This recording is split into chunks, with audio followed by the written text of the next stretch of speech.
And so have you seen people my age, since you call it my age, working in places like McDonald's and Burger King? No. Have you?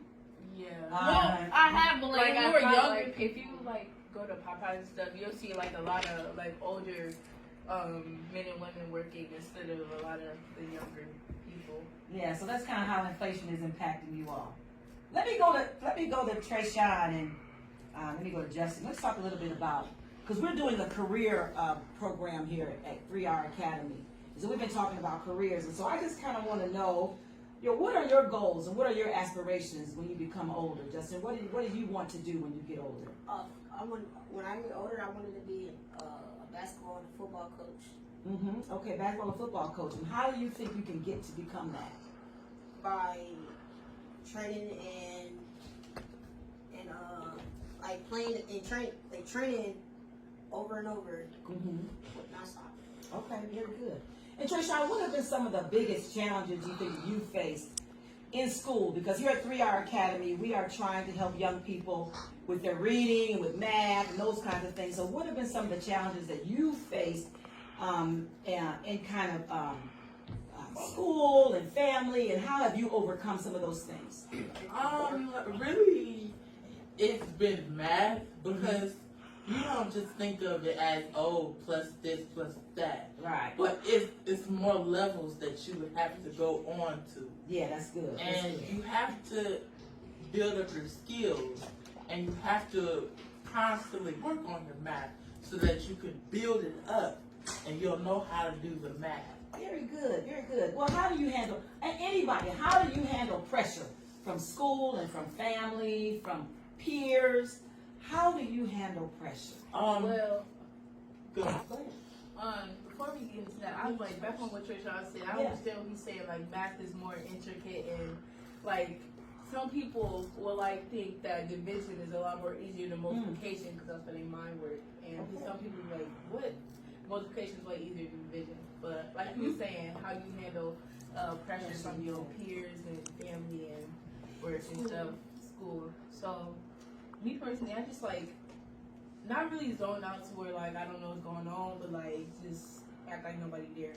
Okay. Just like be in my own little world. And so like I just like if I need to focus, I'll just like ignore everybody around me and just act like I'm just in total silence, you know. Okay. Anybody else? How do you handle pressure?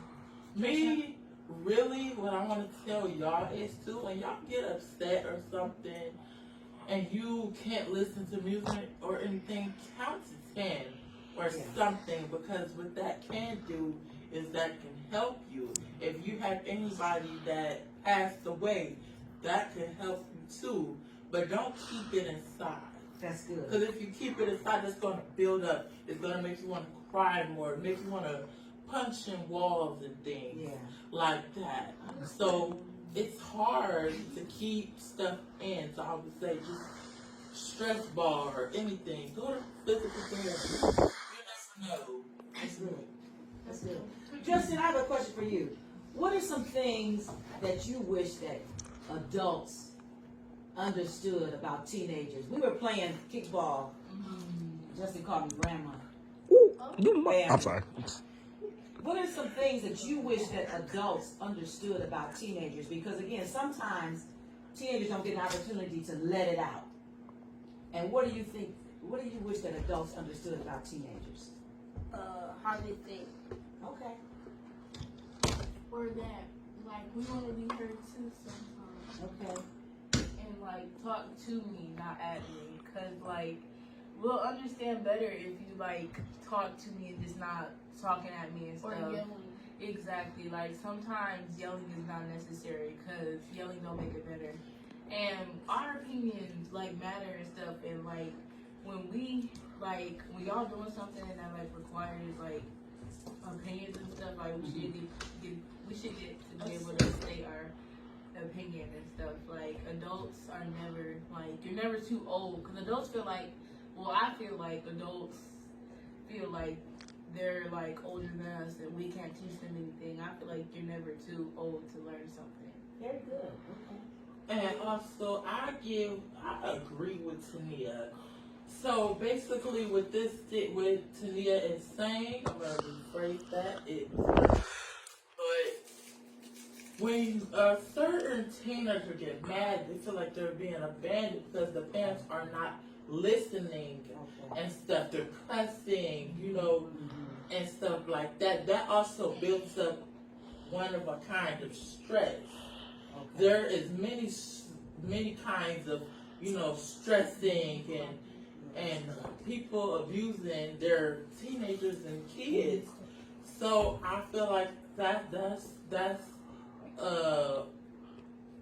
building up like pallets of back then this little mother and father did to me. So I feel like that would be a thing in that situation. So then tell me then, how can we bridge the gap, or how can we mend relationships with mothers and sons and daughters and fathers? How can we mend that relationship? Speak up some. You could try like talking to them, but like sometimes parents don't like. I feel like sometimes parents don't hear you.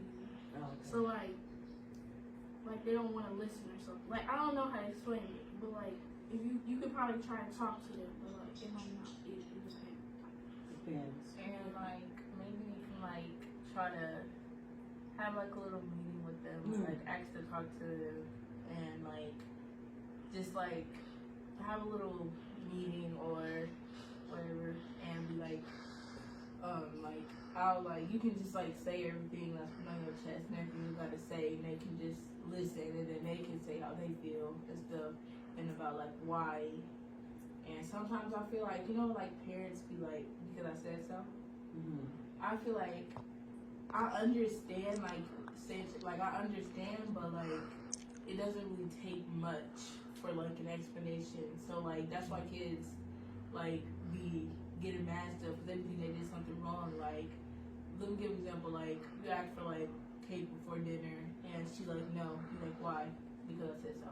But like if you say and then they go upstairs thinking that they did something wrong and they're in trouble, instead of just saying like you ask for some cake and they're like no because you're not gonna want to eat dinner and then you're gonna want cake after dinner, and then they can go upstairs knowing like they get why and stuff. So next time when you don't give them an explanation, they know it's a good reason behind it. And so sometimes we feel like parents don't do that. They just want to say, because I said so. Oh, I understand. Okay. But we do understand, though, that parents were given for us so that we can learn and so that we can grow and be developed. So you do understand that, though. And we do understand that sometimes young people, maybe not your age, maybe a little older young people, maybe 16 or 17 or 18, may think that they know more than parents simply because they feel like parents have not been where they are. And maybe because I said bread was 38 cents or something in 2011. Sometimes young people think parents have not seen the world as they've seen it because they're older. But I think one thing young people need to understand is parents have seen that world. They've seen it like you've seen it. And they kind of see the path that sometimes young people are going in. And that's sometimes why parents it's like they see the road that you're traveling and they don't want you to go down that road. And so sometimes they say things knowing the road that you're traveling, and they just may not want to tell you exactly what's going to happen because they don't want you to experience that. And young people, you may want to experience. You may like, well, if mom experienced it, I want to do it too. And some parents may know that that's not the thing that they want you to do. And so they may not give a complete explanation. But I understand what you're saying. But I love how you said, let's have a meeting. Because as long as young people are respectful, I believe that a parent will sit down and talk with them. I certainly believe that they will. And like a little bit more on that, because like I feel like I understand where you come from, like with the parents and stuff, and like the teenagers, like you said, the older teenagers, they probably feel like, well, being a kid or being a teenager or a kid back then is a lot more different than it is now, and so they feel like they don't know like what they going through because it's so much different than it was back then. Now and they feel like it's a lot harder to be, to stay on the right path in this time. They feel like that, but trust me, it's not that much different. Mm-hmm. It's not that much different. But what about you know you all are of that age, and even though you may try to hide some things, you have some relationships. So how do you navigate relationships? I'm not talking about boyfriend, girlfriend. I'm talking about just friends in this social media age. How do you navigate relationships in this social media age? Like, sometimes I see things as being so negative on social media. How do you navigate that? like communicating. Yes. I don't know how. Like, Is it easy? Oh. Is it difficult? Is it it can be both. okay? Cause like it's just like because like it's like I understand like what you're trying to say. You don't know how to like put it in words, but like when you be seeing that stuff on there, Yeah. Like let's take like Instagram, Yeah. like for example, it's just like you can like choose to like indulge in it or choose to just go past it.